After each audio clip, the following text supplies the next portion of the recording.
अजमेर में आज क्या कुछ हुआ, आप देखिए हमारे साथ। जन स्वाभिमान मंच की ओर से रविवार को कर विश्राम स्थली में जन स्वाभिमान सम्मेलन का आयोजन किया गया। सम्मेलन को जन स्वाभिमान मंच के संयोजक एवं राजऋषि समताराम महाराज सहित विभिन्न धर्म गुरुओं और विभिन्न समाजों के प्रतिनिधियों ने संबोधित किया। समता महाराज ने कहा कि वर्तमान में मूल ओबीसी को मिल रहे आरक्षण का लाभ केवल एक जाति को मिल रहा है। साधन संपन्न हो चुकी जाति को अब आरक्षण का लाभ छोड़ देना चाहिए। उन्होंने डांगवास और रानासर कांड का जिक्र करते हुए कहा कि इन मामलों में अधिकांश आरोपी एक ही जाति के थे। जन स्वाभिमान मंच का उद्देश्य है कि सभी जातियों को और सभी लोगों को स्वाभिमान से जीने का अधिकार मिले। इसलिए जो भी नेता जातिवाद करता है उसे आदमी वाले चुनाव में हमें घर बैठना होगा और अच्छे लोगों को चुनकर भेजना होगा। रैगर समाज चुनाव संघर्ष समिति राजस्थान ने संयोजक रामनिवास रैगर के नेतृत्व में रैगर समाज को विधानसभा चुनाव में जनसंख्या के अनुपात में टिकट देने को लेकर पीसीसी कार्यालय पर एकत्रित होकर प्रदर्शन किया। प्रदर्शन के दौरान समाज के लोगों ने पीसीसी सचिव अयूब खान को अपनी मांगों का एक ज्ञापन दिया। रैगर समाज के लोगों का कहना है कि कांग्रेस ने तीसरी सूची जारी होने तक केवल एक सीट पर टिकट दिया है। हमें जनसंख्या का अनुपात देखते हुए कम से कम 11 सीटों पर टिकट देना चाहिए। रैगर समाज हमेशा से ही कांग्रेस का वोट बैंक रहा है और रहेगा।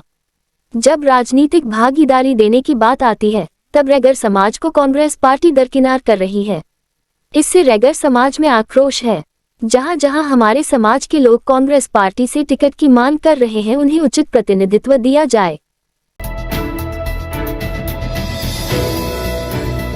आरएलपी के स्थापना दिवस और सत्ता परिवर्तन यात्रा के समापन के अवसर पर जयपुर के विद्याधर नगर स्टेडियम में बड़ी संख्या में कार्यकर्ता उमड़े।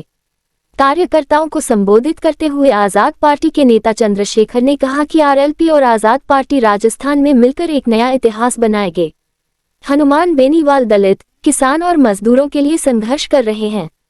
जब किसानों के मुद्दे की बात आई, किसानों के हितों पर केंद्र सरकार कुठाराघात करने लगी तो उन्होंने गठबंधन से इस्तीफा दे दिया। राजस्थान में सत्ता परिवर्तन की लहर चल रही है और प्रदेश की जनता को भाजपा और कांग्रेस निराशा है। ऐसे में आरएलपी राजस्थान में तीसरे विकल्प के रूप में भर रही है। रवींद्र मंच पर टैगोर थिएटर योजना के अंतर्गत धार्मिक और सामाजिक नाटक तीर्थंकर नेमिनाथ व नारायण कृष्ण का सशक्त मंचन किया गया। नाटक के सभी पात्रों ने अपने अभिनय से पात्रों को जीवंत किया और अपने अभिनय से दर्शकों की वाहवाही ली।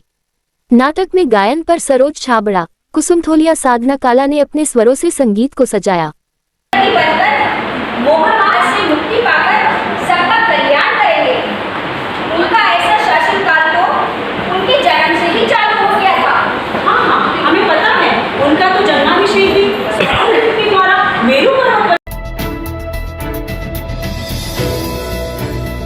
प्रदेश में मौसम में बदलाव देखने को मिल रहा है।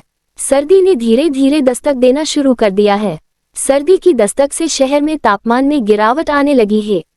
इससे सुबह शाम हल्की सर्दी होने लगी है।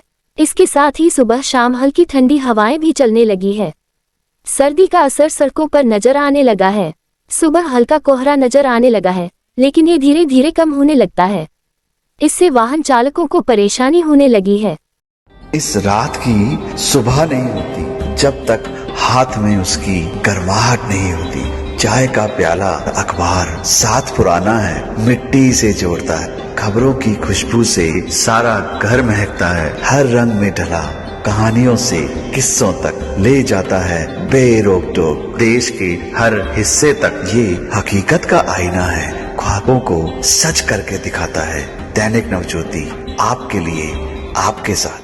ये थे आज के मुख्य समाचार। विस्तार से जानने के लिए पढ़ते रहिए दैनिक नवज्योति। दैनिक नवज्योति के YouTube चैनल को सब्सक्राइब करें और ताज़ा अपडेट के लिए बेल आइकॉन दबाएं।